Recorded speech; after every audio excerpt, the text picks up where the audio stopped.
Starlink satellites captured Starship in orbit, giving engineers direct visual data on upper stage behavior after deployment. This is SpaceX Daily, episode 54. Over the past week, Starship Flight 13 completed a clean ascent and water landing, followed by extended floating recovery operations in the Indian Ocean. Regulators continued reviewing expanded flight corridors and landing zones. SpaceX secured another major Pentagon contract supporting military satellite missions. Those threads now feed directly into the new orbital imagery and upcoming earnings discussion. SpaceX released new footage of Starship in space captured by the Starlink satellites it deployed. The satellites recorded the upper stage after separation, showing its post-deployment orientation and thermal state. This marks the first public orbital imagery of a Starship vehicle captured by its own payload. Engineers can now compare the observed attitude and surface conditions against pre-flight models. The data directly informs heat shield performance expectations for future re-entries. Observers on X noted the Starlink captured Starship footage provides the clearest orbital view yet of the upper stage thermal protection system after payload release. Multiple accounts highlighted visible tile patterns and attitude stability in the released clips. Engineers compared the imagery to prior ground test data for alignment. SpaceX will release second quarter results after market close on August 4th, the first earnings report since the June IPO. Management will host an audio webcast streamed on X at 4:30 p.m. ET, with no dial-in line. The filing covers Starlink subscriber metrics, launch cadence, and Starship development spending. Reports indicate the presentation will include updates on Falcon operations alongside Starship progress. The debut earnings call follows the record IPO completed on June 12th.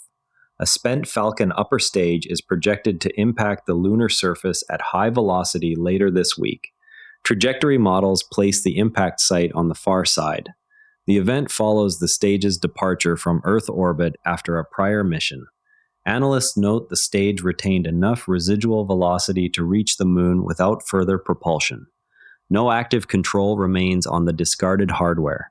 Community members tracked the projected lunar impact of the discarded Falcon stage and compared it to prior uncontrolled re-entries.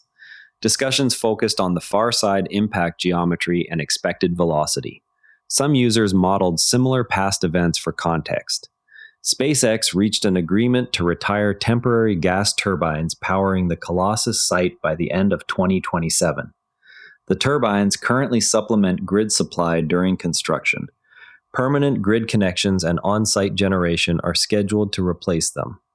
The deal addresses local concerns over emissions from the interim power setup. Construction timelines for the main facility remain unchanged. Engineers on X highlighted the 2027 turbine removal deadline at Colossus as a test case for scaling grid-tied AI clusters without temporary generation. Posts examined the transition timeline and grid upgrade requirements. Snowflake joined the Cursor Enterprise program alongside AWS, BCG, Databricks, McKinsey, and NVIDIA. The partnership supplies reference architectures for deploying AI coding tools inside large organizations. Supermicro and Dell are listed as hardware partners shipping compatible systems.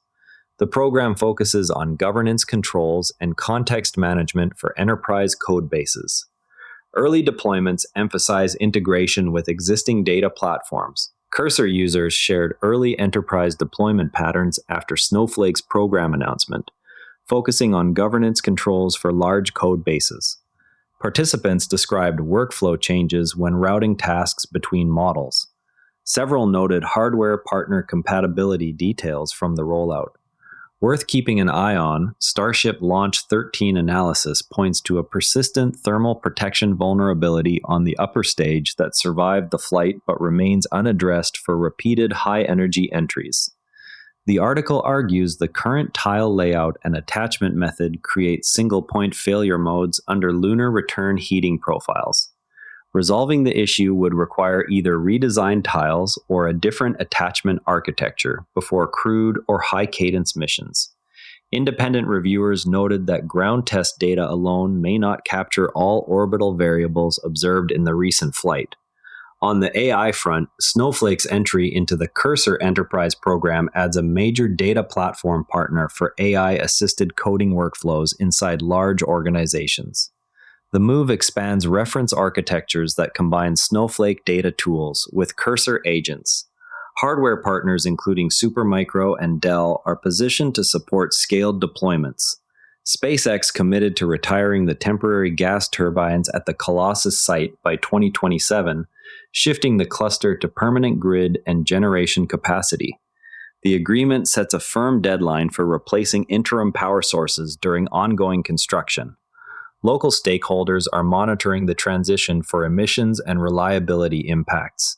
From an engineering standpoint, the Starlink satellite's footage of Starship after deployment offers a rare external view of the upper stage in its post-separation thermal and attitude state. The upper stage must survive the transition from vacuum exposure to re-entry heating while carrying residual propellant and avionics. Any unexpected rotation or surface anomaly visible from the satellites directly tests the assumptions baked into the tile attachment and active control design. The imagery therefore functions as an in situ sensor array that bypasses the limitations of ground-based or chase plane observation.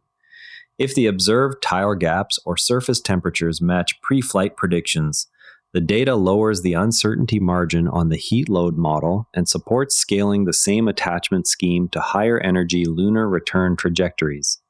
Conversely, any deviation would quantify how much additional margin or redesign is required before the idiot index, the ratio of finished thermal protection cost to raw tile material and attachment labor, can be driven down through reuse. The footage also reveals attitude control propellant usage after payload release, a parameter that affects both mass fraction and the feasibility of rapid turnaround between flights. The next engineering step is to correlate these orbital images with telemetry from the same flight and with upcoming static fire or re-entry test data. That correlation will decide whether the current tile layout moves the program closer to rapid upper stage reuse or whether a different attachment architecture must be introduced before Block 3 vehicles fly. Engineers will also examine whether the captured thermal gradients align with finite element models used for tile bond qualification, providing a direct check on manufacturing tolerances. Finally, the dataset allows comparison against earlier suborbital flights where only internal sensors were available, tightening the validation loop for future vehicles. A quick note on the market. SPCX closed at $108.37, down 3.9% ahead of the August 4th earnings release. Before we go, watch for how the new orbital imagery correlates with telemetry ahead of the earnings discussion on Starship spending. That covers everything worth knowing about SpaceX today. SPCX is trading at $108.37, down 3.9%. A quick rating on Apple Podcasts or Spotify goes a long way. I'm Patrick in Vancouver. See you tomorrow. This show comes to you from the NIDA network. If you want another sharp daily briefing, OmniView has you covered. A balanced daily world news briefing that takes every side seriously. All our shows are free at naranetwork.com. New to the network, naranetwork.com. Start here picks the right daily briefing for you in about 2 minutes.